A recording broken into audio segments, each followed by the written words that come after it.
de les interfícies. Sí. Vale? Ara expliquem una mica. vostès. En aquest cas tenim el nostre arbre que es va rodar els personatges en diferents posicions i es va fer una integració de tota la gent al voltant de l'arbre. I això es fa fent servir màscares. Les màscares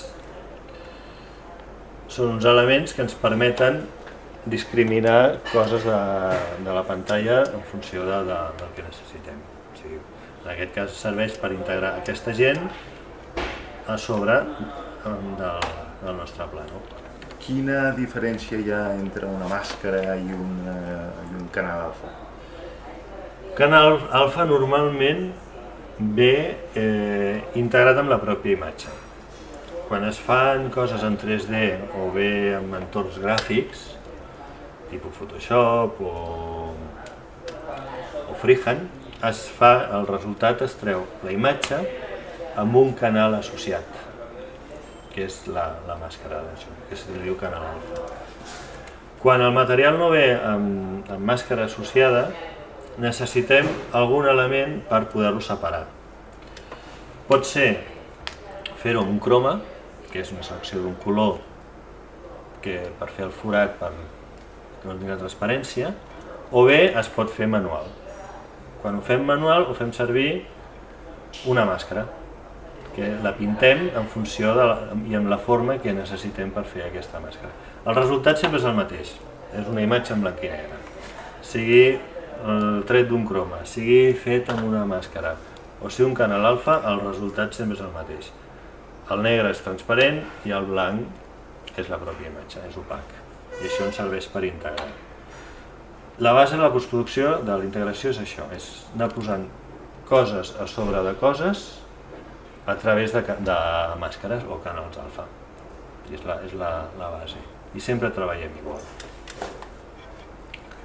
En aquest cas, els canals, les màscares les hem fet manualment perquè no teníem...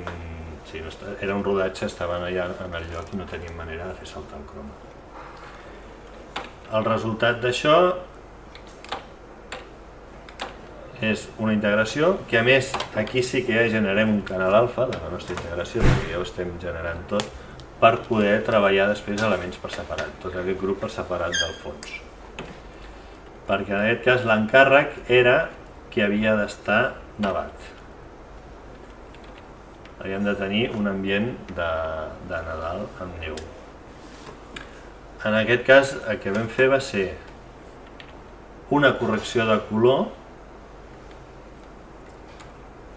del nostre fons i va ser un atalonatge fet en el flame. En lloc de fer-lo en el corrector de color ho vam fer aquí i vam estar tocant el color de la gespa per donar-li el to nevat, que podem tocar per aquí per separat i vam anar a buscar aquest to. Com que ens hem generat una màscara prèvia de tota la nostra composició, podem separar la gent del nostre fons nevat. També es va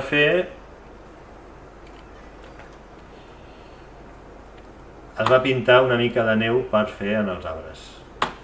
Això. I això es va pintar a mà, anar pintant puntets per crear una mica la sensació de que els arbres estan nevats. I això és una... També es va corregir el color per donar-li el to que necessitàvem i es va posar per sobre de la nostra integració per cremar els arbres. Després què havia de passar? Havia de nevar, havia d'estar nevant. Per nevar vam generar una neu en partícules aquí en el propi flame. Aquesta neu està generada aquí amb un emissor de partícules que ens la va...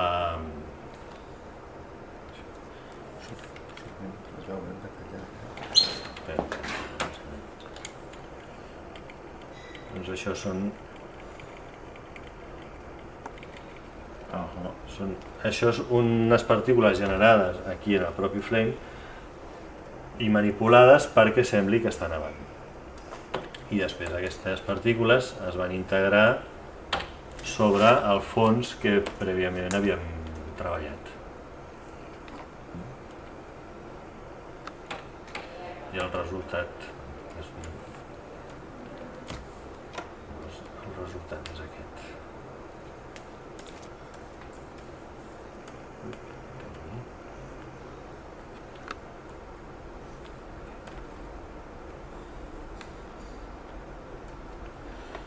Això és el resultat. Perfecte. Això és una mica anar veient també retocs petits en planos aquí i allà, reforçar una cosa. Això és el 80 o 90% de la feina, més que grans efectes i grans coses. Llavors, unes bombolles que estan en una piscina i s'ha hagut de fer petits retocs i petites integracions dels elements. Per exemple, un molt senzill era esborrar una cremallera que tenia aquest senyor a l'esquena. Doncs això s'ha fet simplement copiant la textura del costat per esborrar-la. La complicació està en que s'ha de fer fotograma a fotograma. Però com que mai quan pintes igual dos cops, si ho féssim pintant, ho faríem, ens vibraria, perquè és impossible fer una pintada dos cops seguides. Per qual aquí fem servir una sèrie d'eines que ens permeten fer aquests petits retocs. Per exemple, en aquest cas el que faríem seria agafar i fer una petita màscara de la zona que volem retocar, que seria la nostra cremallera. Fem la màscara, la seleccionem i ens ha generat una màscara. Li fem un tracking en aquesta màscara per perseguir el nostre element. Seleccionem la forma que volem perseguir i això ens ho persegueix. El que fa el tracking és buscar en el fotograma següent la forma més semblant a la que hi havia en el fotograma anterior. Amb la qual cosa ja tenim perseguit, la nostra màscara que havíem fet amb un fotograma ja se'ns mou perseguint el nostre element que ens interessa esborrar. Llavors ara tenim una màscara que... En aquest cas el que fem és imatge i desplacem a l'interior de la màscara cap a un costat.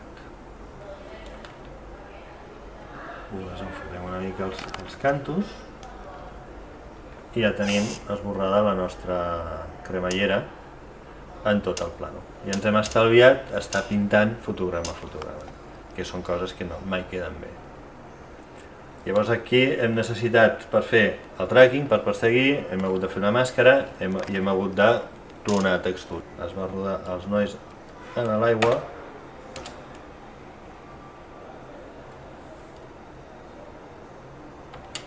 i per un altre les pastilles caient.